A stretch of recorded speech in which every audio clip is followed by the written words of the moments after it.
For the second time in the 2024 Copa America, Canada will take on Argentina, this time in the semifinals. And today I'm coming at you guys with my match preview. So let's first begin with how the two countries got here.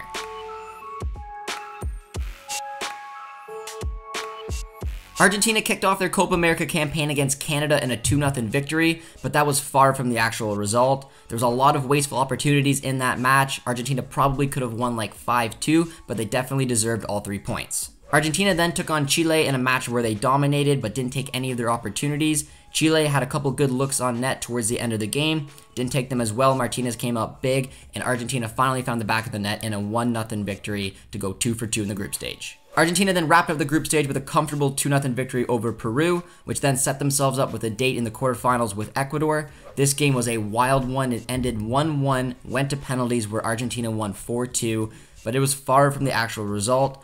Ener Valencia had a missed penalty in this match. Kevin Rodriguez had the late equalizer. Ecuador probably could have went on to win this. Messi missed a penalty, but at the end of the day, Argentina did enough to make it through to the semifinals.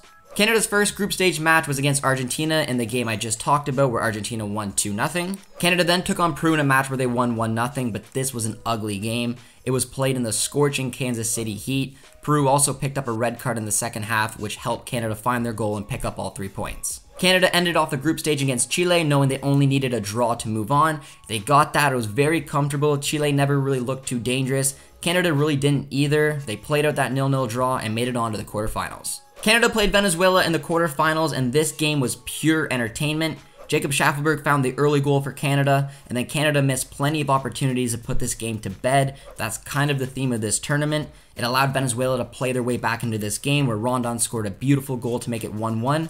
Chances were missed both ways. Canada probably should have found the winner. It went to a shootout. It was back and forth. Canada won it 4-3 and made it to the semifinals. Canada and Jesse Marsch deserve so much credit. They've been playing with house money throughout this tournament. Jesse Marsch has not had a lot of time with this team before this major tournament. He had to identify the 11 to 15 players he really trusted. His starting 11s have been consistent. They've played that 4-2-2. There's been the odd changes here and there, but he trusts his guys and they've bought in. Now, in the last preview, I came up with a starting 11 that I wanted to see, but I really knew that wasn't going to happen. So today, I'm going to predict the starting 11 that I believe Jesse Marsch is going to go with. Jesse Marsch will go with that 4-2-2. The keeper will be Maxime Crépeau. The back 4 at right back will be Alistair Johnston. The 2 center backs will be Moise Bombito and Derek Cornelius. The left back will be Alphonso Davies. Onto the midfield, at right mid, I do think it will be Richie Larea. The 2 center mids, I believe Ismael Kone will come back into the starting 11, replacing Jonathan Osorio, and alongside him will be Stefan Eustáquio.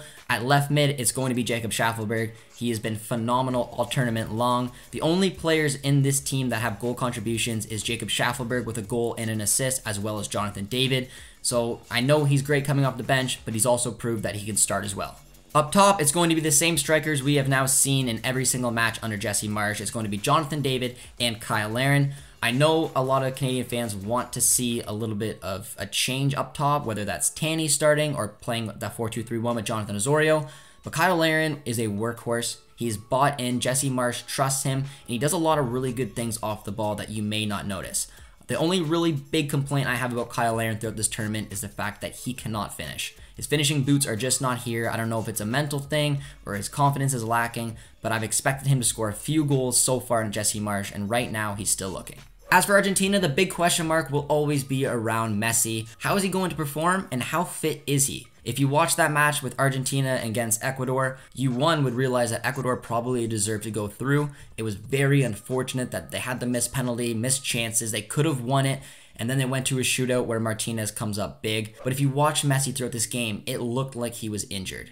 It really did. It didn't look like he had any work rate whatsoever, and I know that's the way he plays, where he can just kind of walk and save his energy, but he just looked off. And when he's off like that, he creates so much space down the left-hand side for Canada, because when they line up in that, you can call it a 4-4-2 or a 4-3-3 where Messi occupies that space and he can drift in, it requires that midfield to shift to cover that space. But when he gives almost nothing on the defensive side of the game, there are opportunities there, especially if Argentina lose the ball. So I really do think Jesse Marsch will approach this game kind of the way Ecuador did and the kind of the way he wants to, and he wants to try to take the game against them and go toe-to-toe. And I think that there will be opportunities, especially with Jacob Schaffelberg and Alphonso Davies down that left-hand side where Messi's going to leave space. I know that they're going to try to cover, but I think that's going to be a big opportunity for Canada to exploit. And Davies had a really quiet game against Venezuela, but he had a very, very good game. He's playing just a natural left back position. Yes, he'll go up and he'll attack, but he's doing a little bit of everything, and it's not how we are used to seeing Alphonso Davies play for Canada, where he'd get the ball and, you know, he would try things, he'd cut in.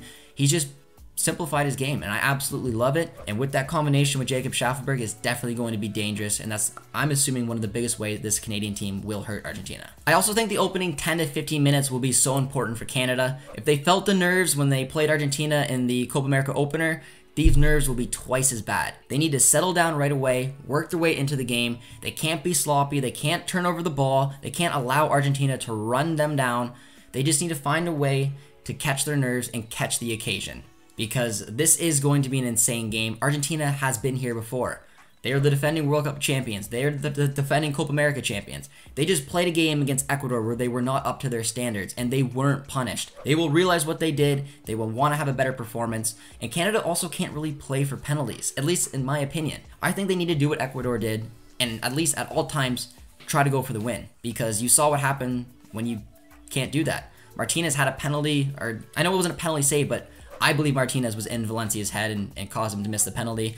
And then once it goes to pens, if you've seen Martinez, it's just impossible to stop him. He's so difficult to go up against. He gets in the shooter's head. And even though we made it through our penalty shooting against Venezuela, it wasn't the most comfortable performance. Some of our shooters were a little off. I wouldn't back ourselves in a penalty shootout. I want to see this Canadian team, again, play with house money, go at Argentina, try to replicate and learn from what Ecuador did, take the game to them, and try to find a winner in 90. And if not, I mean, we're going to have our work cut out for us in pens, because Martinez is just a different animal.